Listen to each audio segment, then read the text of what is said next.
Bonjour chers auditeurs de l'ODJ Média, notre chroniqueur de l'ODJ, Aït Belassen Mohamed, partage son avis et sa réflexion, dans un article qu'il a intitulé « La guerre invisible, comment les médias mondiaux manipulent l'esprit africain », qu'on écoutera ensemble dans ce podcast.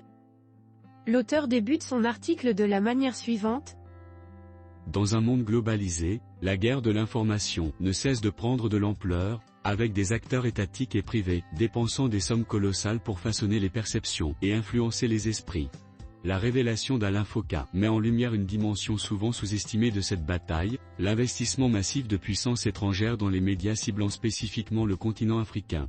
Le Royaume-Uni, à travers le BBC World Service, la France avec ses divers canaux comme RFI, France 24, et TV5 Monde, la Chine via CCTV, la Russie et même le Qatar, dépensent des sommes faramineuses pour diffuser leur vision du monde en Afrique.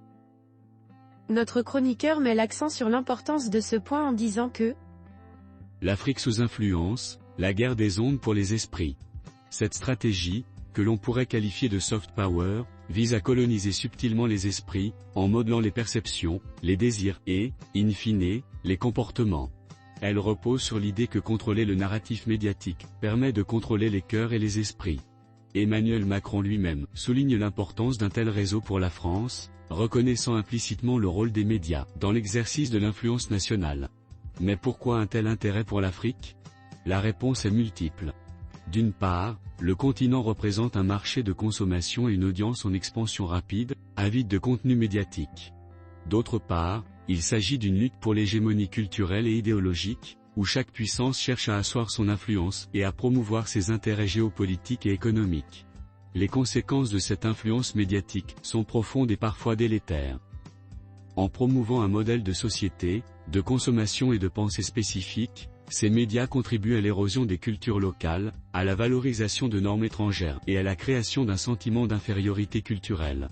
Ils alimentent le désir d'émigration, la dévalorisation de l'histoire africaine et une quête d'identité tournée vers l'extérieur. La critique ne s'arrête pas là.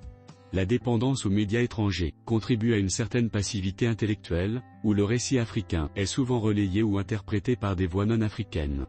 Cela pose la question de la souveraineté informationnelle et de la capacité des Africains à contrôler leur propre narratif. Face à ce constat, il est impératif de repenser l'écosystème médiatique africain. Il s'agit de promouvoir une industrie médiatique locale robuste, capable de produire et de diffuser des contenus reflétant la diversité et la richesse des cultures africaines. Cela passe par des investissements dans les infrastructures, la formation des journalistes et créateurs de contenu, et la mise en place de politiques favorisant l'émergence de médias locaux compétitifs. L'auteur conclut son article en ces mots. En conclusion, l'heure est à la mobilisation pour une reprise de contrôle du narratif africain. Il ne s'agit pas de rejeter en bloc l'influence étrangère, souvent source d'enrichissement, mais de veiller à ce que l'Afrique soit maîtresse de son image, de son histoire et de son avenir. La création d'un paysage médiatique africain dynamique, diversifié et indépendant est cruciale pour le développement du continent dans toutes ses dimensions. Rédigé par Aït Belassen Mohamed.